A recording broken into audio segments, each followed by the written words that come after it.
Agora vamos entrar na unidade 2, onde vamos falar sobre gráfico de candlestick. A gente vai conhecer alguns padrões gráficos, algumas figuras. Vamos falar também sobre projeções de preço, utilizando o Fibonacci, e alguns padrões gráficos também. Então, vamos iniciar aqui falando sobre o gráfico de candlestick. O gráfico de candlestick, para quem não conhece, é um gráfico que tem origem no Japão e o pai do gráfico de candlestick se chama Munehiji Homa. Tá? Ele foi um importante comerciante de arroz e ele viveu entre 1724 e 1803. Ele era tão habilidoso com os negócios, que ele se tornou um importante conselheiro financeiro do governo japonês. Inclusive, ele levou o título de samurai honorário pelas suas habilidades. O que o Munehiji Homa fez? Ele era filho de um importante comerciante de arroz. Quando o pai faleceu, ele assumiu os negócios da família. E ele começou, então, a observar o comportamento dos investidores. Vocês observaram que tudo na análise técnica leva em consideração o comportamento dos investidores? Então, o gráfico ele se tornou uma ferramenta importante por causa disso, porque através dele você consegue identificar o comportamento do mercado e, consequentemente, o que os investidores estão fazendo. Pois bem, Munehiji Homa então começou a gravar algumas situações, alguns movimentos de mercado, de preço, todos os dias. Então, todo dia ele ia lá e começava a desenhar, né? Desenhando lá, ele fazia lá o preço de abertura, fechamento. Então, ele começou a criar o gráfico de candlestick, que é aquele corpinho com a vela. Então, aí no slide que você tem, você vai observar um pouco melhor os primeiros desenhos do Munehiji Homa, tá? Então ele começou a identificar que existiam alguns padrões nesses movimentos, algumas figuras que estavam se tornando repetitivas. E através dessas repetições, ele começou então a conseguir enxergar movimentos no mercado que ninguém estava conseguindo enxergar. Tá?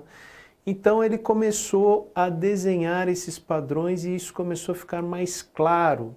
E ele começou então a dar nomes e significados para esses padrões. Então ele percebeu que essas figuras refletiam a psicologia do mercado. E ele começou a usar isso ao seu favor.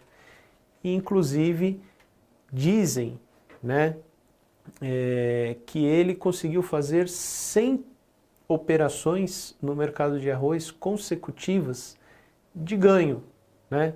Então, na época, foi aí uma coisa extraordinária. Tanto é que levou o título aí de samurai honorário do governo japonês. Outra coisa, em 1755 ele também escreveu um livro, né? Aonde ele relata nesse livro os aspectos psicológicos do mercado. E ele coloca, inclusive, no livro, que esses padrões são fundamentais para o sucesso nas operações financeiras, né? Então, fica aí um pouquinho da história desse Munehiji Homa. E uma outra coisa também.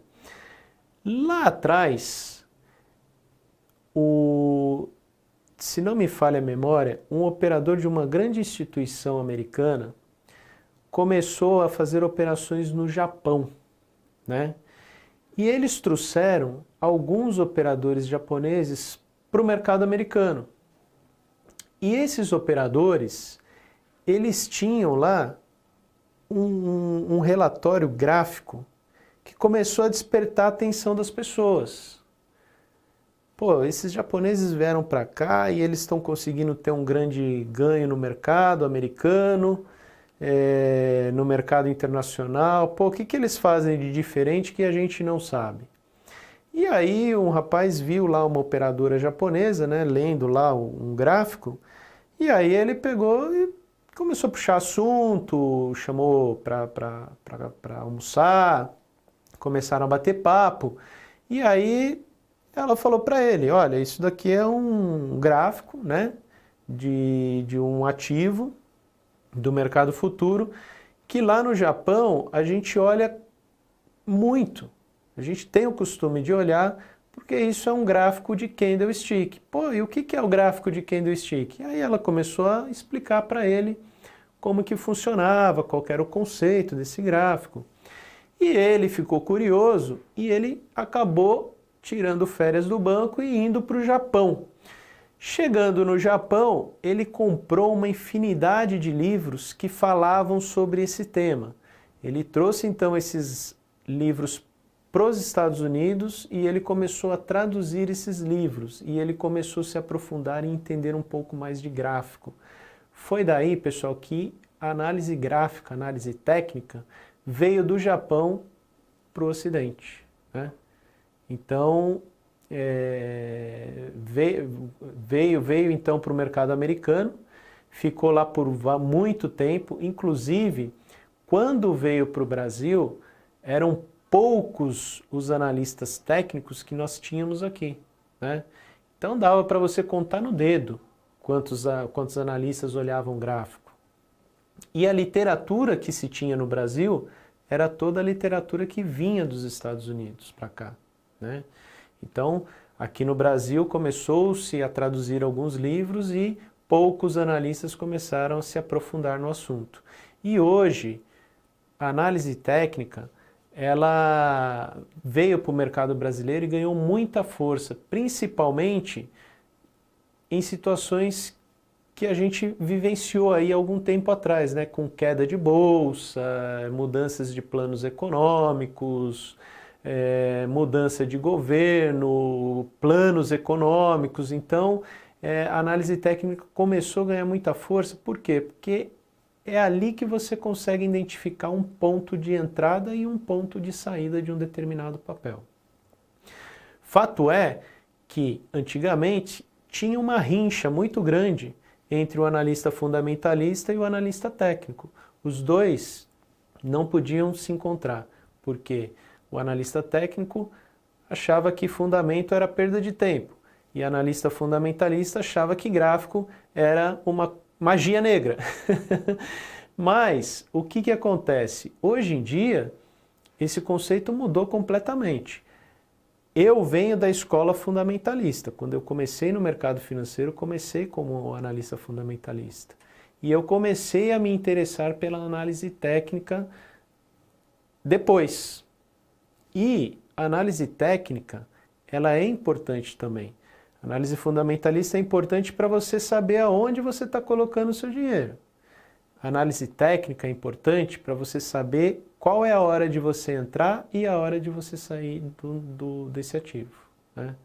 Então, hoje em dia, as casas que fazem análise, elas juntam análise fundamentalista e técnica em seus relatórios, né?